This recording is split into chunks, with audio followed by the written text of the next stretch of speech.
Hey what's up guys, user Rafi from latex digital chapter number 4 basics of animation की class 4 में आपको खुशामदीद। इस class के अंदर हम देखेंगे प्री कॉम्स की पावर को, यानी कि आफ्टर इफेक्ट के अंदर जो प्री कंपोज करने का ऑप्शन है उसका क्या मतलब है और उसके कितने ज़्यादा फ़ायदे हैं। क्लास शुरू करने से पहले हम ये देखते हैं कि इस क्लास के अंदर एज ए बाई प्रोडक्ट हम कौन कौन सी चीज़ें सीखने वाले हैं। इस क्लास के अंदर सबसे पहले और सबसे बड़ी बात आप देखेंगे कि आप किस तरीके से एक स्टैटिक फुटेज में से स्क्रीन रिप्लेसमेंट, फ़ोटो रिप्लेसमेंट या कोई भी स्क्रीन टाइप मटेरियल आप किस तरीके से रिप्लेस कर सकते हैं। कॉर्नर पिन टूल का इस्तेमाल करना, आप अपनी लेयर को किस तरीके से बेंड कर सकते हैं, यानी कि वो बेंड होगी तो नहीं लेकिन वो एक लुक ऐसी देगी जिस तरह वो बेंड हो चुकी है। आप देखेंगे किस तरीके से विजनेट इफेक्ट हासिल कर सकते हैं, आप किस तरीके से अपनी लेयर के ऊपर ग्लो इफेक्ट लगा सकते हैं, आप किस तरीके से अपनी लेयर्स का एक्सपोजर मेंटेन कर सकते हैं, और सबसे आखिर में आप ये देखेंगे कि आपने एक लेयर के ऊपर जितने भी इफेक्ट लगाए हैं उनको जस्ट आप वन क्लिक किस तरीके से डिसेबल कर सकते हैं या इनेबल कर सकते हैं। और एट दी एंड आपको पता चल जाएगा कि आफ्टर इफेक्ट्स के अंदर जो प्री कंपोज करने का ऑप्शन है उसका कितना बड़ा फ़ायदा है। तो आप यहाँ पर देख सकते हैं हमारे पास दो फोल्डर बने हुए हैं। यहाँ मैं वीडियोस में जाता हूँ तो हमारे पास दो वीडियोस मौजूद हैं, एक है टीवी फुटेज और एक है डिस्प्ले। बेसिकली ये जो फुटेजेस हैं ये मैं ऑनलाइन स्टॉक वीडियोस की जो वेबसाइट होती हैं वहाँ से डाउनलोड करता हूँ, जिस तरह pixel.com या पिक्साबे, आप वहाँ से इन वीडियोज़ को डाउनलोड कर सकते हैं। तो मैं इस टीवी फुटेज को ड्रैग करके एक न्यू कंपोजिशन बना लेता हूँ। तो याद रहे कि इस तरीके से हमारी जो कंपोजिशन है उसका फ्रेम रेट और रेजोल्यूशन हमारी फुटेज के हिसाब से सेम रहेगा।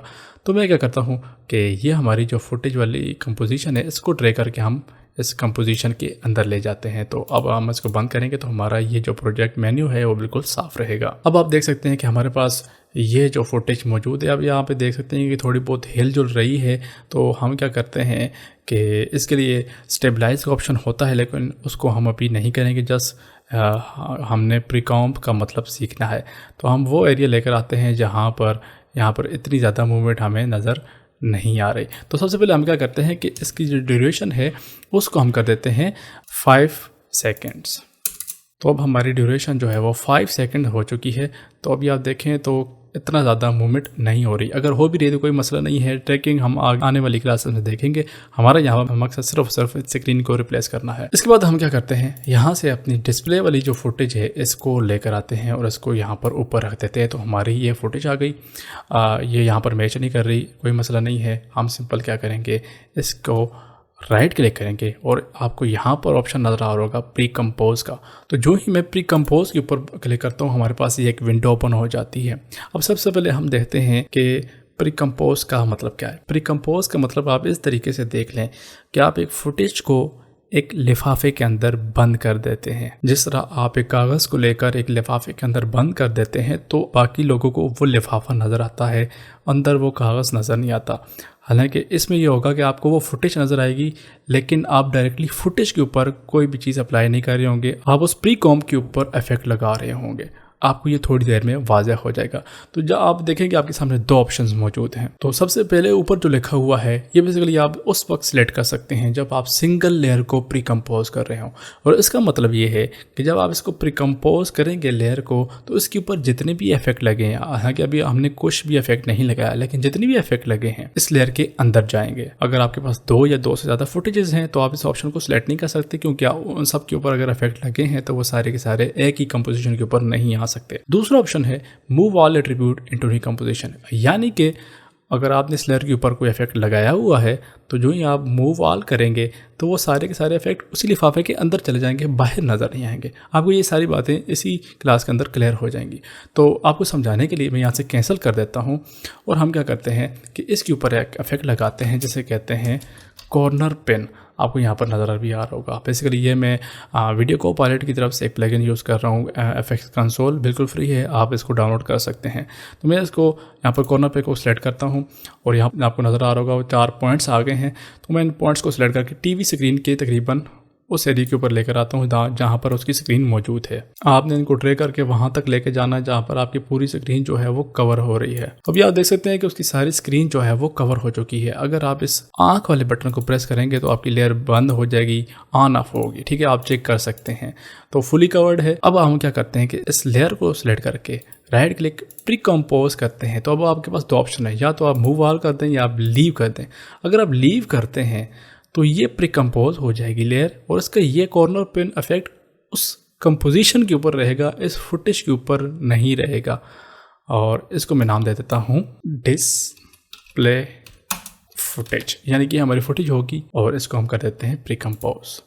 तो आप देख सकते हैं कि अब अगर मैं इस लेयर को सिलेक्ट करता हूँ तो कॉर्नर पिन इसके ऊपर मौजूद है।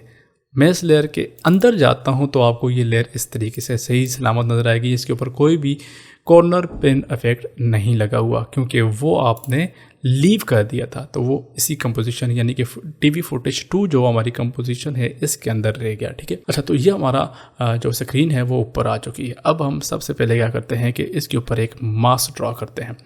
अब चूँकि कॉर्नर पिन का इफेक्ट हमारे पास लग चुका है इस लेयर के ऊपर, और अब हम अगर इसके ऊपर कोई मास्क ड्रॉ करते हैं, लेट्स सपोज मैं इसके ऊपर एक सर्कल ड्रॉ करता हूँ, तो आप देख सकते हैं कि वो सर्कल कहीं और ड्रॉ हो रहा है। उसकी बड़ी वजह यह है कि हमने इसके ऊपर कॉर्नर पिन का इफेक्ट लगाया हुआ है।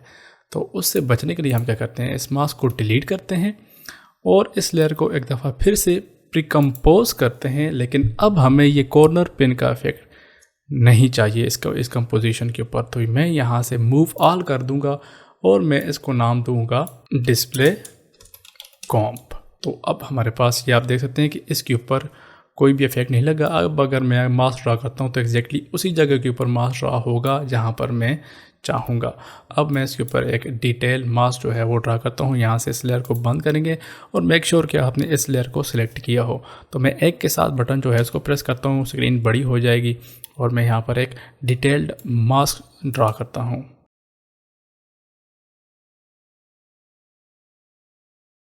अगर आपको मास्क सही तरीके से नज़र नहीं आ रहा तो यहाँ से आप अपने मास्क का कलर जो है वो चूज़ कर सकते हैं। मिसाल के तौर पर मैं अगर यहाँ पर एक ब्लू कलर का मास्क लेता हूँ और ओके करता हूँ तो अब मास्क आपको यहाँ पर नज़र आ रहा होगा। तो मैं इसको फिर से रीएडजस्ट कर लेता हूँ। तो अभी आप देख सकते हैं कि मैंने एक बहुत ही डिटेल मास्क इस टीवी स्क्रीन के ऊपर ड्रा कर लिया है। तो अभी आप देख सकते हैं कि मैंने एक बहुत ही डिटेल्ड मास्क इस कंप्यूटर की स्क्रीन के ऊपर ड्रा कर लिया है। तो मैं यहाँ से एक के साथ बटन जो इसको दबाऊंगा और यहाँ से अपनी लेयर को अगर आप इनेबल करेंगे तो अभी आपको वो जो फुटेज है वो इस कंप्यूटर स्क्रीन के ऊपर नज़र आएगी और यहाँ से आप जो मास्क आपने ड्रा किया है इसको बंद कर सकते हैं। तो अभी आप देख सकते हैं और यहाँ पर आप देख सकते हैं कि वो जो एजेस हैं वो आपको सही तरीके से नज़र नहीं आ रहे। तो उसके लिए आप क्या करेंगे, यहाँ पर जो मास्क फेदर का बटन है इसके ऊपर आप क्लिक करके 5 को प्रेस करेंगे तो उसके एजेस थोड़े से ब्लेंड हो जाएंगे। आप इसको बहुत ज़्यादा भी कर सकते हैं जिस तरह 10 नज़र आ रहा है, और यहाँ से इस मास्क को आप एक्सपेंड भी कर सकते हैं इस तरीके से। अभी आपको ये नज़र आ रहा होगा, मैं इसको जस्ट कर देता हूँ 3। तो अभी आप देख सकते हैं काफ़ी एजेस जो है वो काफ़ी क्लियर हो चुके हैं। अब चूँकि ये कंप्यूटर स्क्रीन है तो इसको ग्लो भी करना चाहिए क्योंकि वो इमिट कर रही होती है लाइट को। तो इसके ऊपर हम एक इफेक्ट लगाएंगे और जो कि आपको नज़र आएगा ग्लो के तौर पर। अगर मैं यहाँ पर ग्लो टाइप करूँ, ग्लो नज़र आएगा। तो ये आप देख सकते हैं इससे कुछ कलर जो है वो ग्लो कर रहे हैं।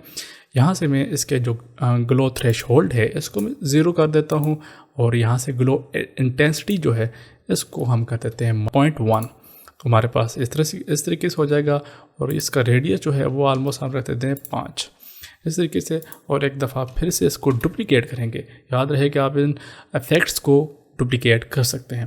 और मैं यहाँ से ग्लो रेडियस जो है इसको अगर इंक्रीज़ करता हूँ तो हमारे पास वो जो रेडियस है वो जो आप देख सकते ग्लो वो स्क्रीन में से बाहर आ रहा है, ठीक है, वो काफ़ी ज़्यादा बाहर आ रहा है। और यहाँ से अगर हम थ्रेशहोल्ड को थोड़ा सा इंक्रीज़ कर लें तो उसकी ग्लो की इंटेंसिटी जो है वो थोड़ी सी कम हो जाएगी। तो अभी आप देख सकते हैं वो थोड़ी सी कम हो रही है। अब यहाँ पर एक दूसरा मसला ये है कि इसका ओवरऑल ग्लो जो है वो को बहुत ज़्यादा हो गया है।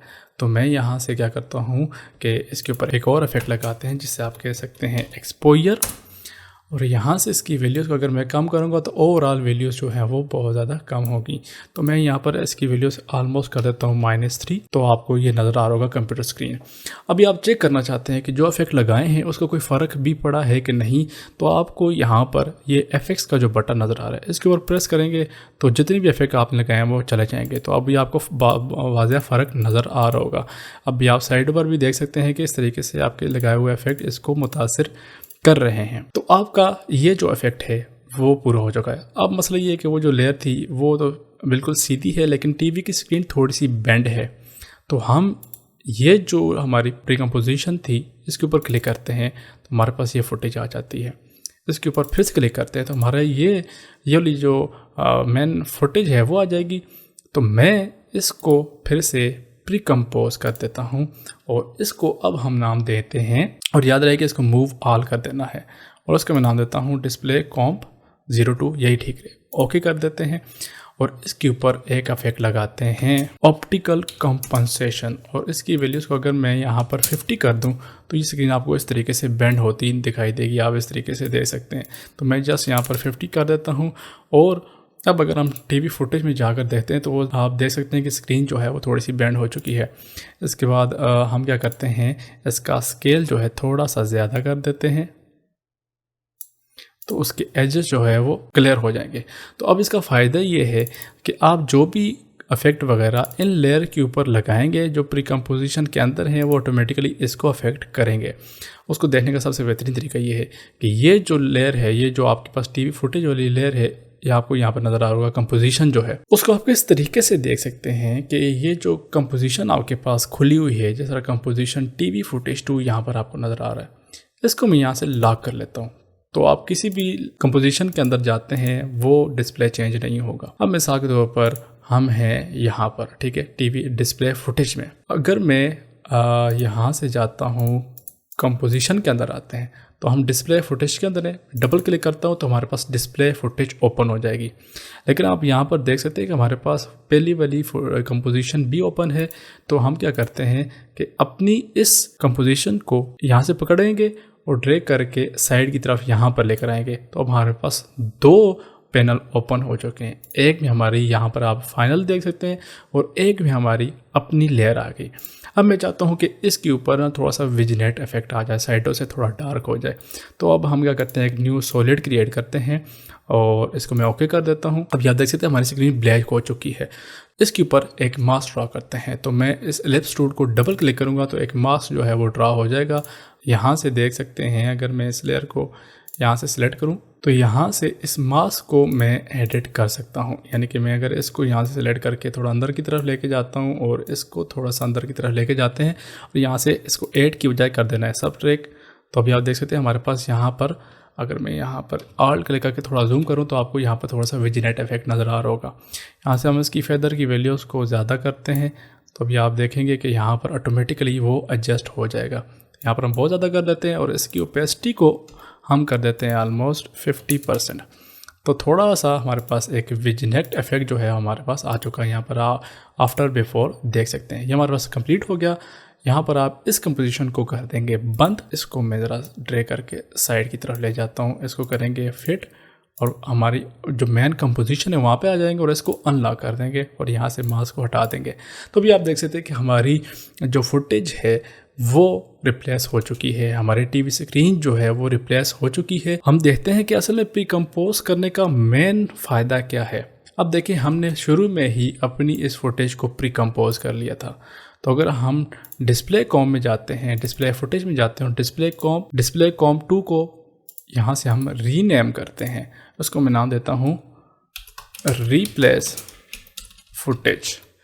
तो मुझे पता चल जाएगा कि यहाँ पर मैंने फुटेज को रिप्लेस करना है। तो इसके ऊपर डबल क्लिक करते हैं तो हमारी यहाँ पर फुटेज आ जाएगी, मेन वही फुटेज थी। तो अब हम क्या करते हैं कि कोई और फुटेज, लेट्स सपोज कोई और फुटेज है, मैं इस टीवी वाली फुटेज को ट्रे करके यहाँ पर ले आता हूँ और यहाँ से राइट क्लिक करके ट्रांसफॉर्म में जाते हैं और फिट टू कॉम, यानी कि कंपोजिशन साइज के हिसाब से ऑटोमेटिकली एडजस्ट हो जाएगी। और डिस्प्ले को मैं कर देता हूँ बंद, यानी कि टीवी वाली फुटेज। अब अगर मैं मेन फुटेज पे वापस आता हूँ तो ऑटोमेटिकली वीडियो रिप्लेस हो चुकी होगी। तो इसका मतलब ये है कि जब आप एक काम कर लेंगे और उस लेयर को प्री कंपोज कर लेंगे, आप बाद में जितने भी इफेक्ट लगाते रहेंगे आप मेन फुटेज को रिप्लेस कर सकते हैं। अब जिस तरह मैंने ये प्रोजेक्ट फाइल सेव कर ली है, अब अगर मेरा क्लाइंट कहता है कि नहीं जी मुझे स्क्रीन पर कोई और वीडियो चाहिए, तो आप सिंपल रिप्लेस फुटेज में जाएंगे और उस फुटेज को ड्रैग करके जो उसको चाहिए वो आप यहाँ पे रख देंगे और आपके पास ऑटोमेटिकली ये जो स्क्रीन है वो रिप्लेस हो जाएगी। ये सबसे बड़ा फ़ायदा है प्री कंपोज करने का। क्या आपकी जो कंपोजिशन के अंदर लेयर है वो अफेक्ट नहीं होती और आप उसको किसी भी वक्त चेंज कर सकते हैं। ये सिर्फ वीडियोस तक महदूद नहीं है, इसमें आप इमेजेस डाल सकते हैं, आप इसमें टेक्स्ट जो आपने आफ्टर इफेक्ट के अंदर क्रिएट किया है उसको भी सेम इसी तरीके से यूज़ कर सकते हैं। तो उम्मीद है आपको ये प्री कंपोजिशन वाली क्लास पसंद आई होगी। अगर पसंद आई है तो लाइक करें, अपने ख्यालात का इज़हार नीचे कमेंट सेक्शन में करें और अगर आप इस चैनल के ऊपर नए हैं और आपने अभी तक सब्सक्राइब नहीं किया तो ज़रूर सब्सक्राइब कीजिएगा। आने वाले वक्तों में बहुत ज़्यादा ट्यूटोरियल्स और वीडियोस इस चैनल के ऊपर आने वाली हैं, आप ज़रूर एंजॉय करेंगे और हो सके तो शेयर भी कर दीजिएगा। मिलते हैं अगली क्लास में। पीस।